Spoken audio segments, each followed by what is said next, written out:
Assalamualaikum warahmatullahi wabarakatuh. Jom kita masak udang. Sambal udang.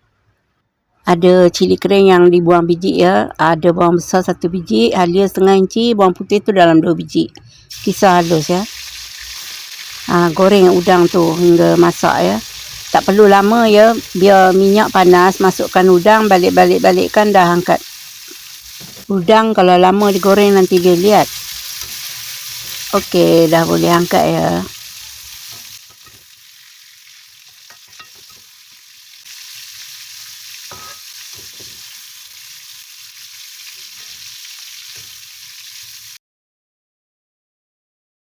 Guna minyak yang sama, kita tumis bawang tadi semua, cili kering tadi ya.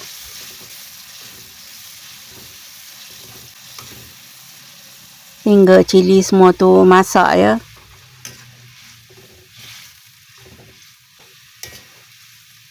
Cili pun dah masak ya, nampak pekat sedikit cilinya.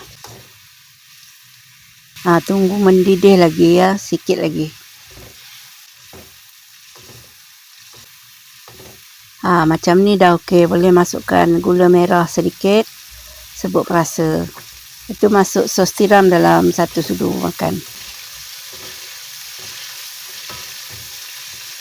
Letak garam sedikit ya. Garam tu letak sedikit sebab tadi ada sos tiram. Masukkan udang tadi tu. Dah pun siap sambal udang.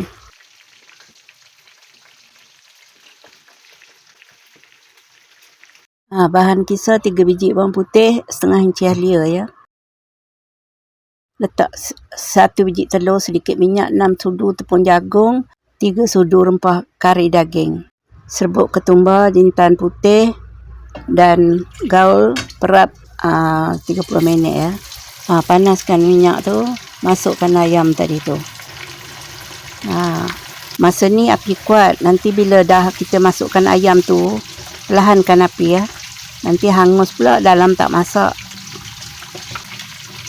Rajin-rajin balik-balikkan ya, supaya dia masak betul-betul dalam. Ni goreng ayam untuk si kecil ya. Dia pakai tepung bistari dengan tepung jagung saja. Dia suka makan kulit saja, isi dia tak makan. Dia suka makan yang tepung yang rangup-rangup tu. Isinya memang dia tak makan, dibuang.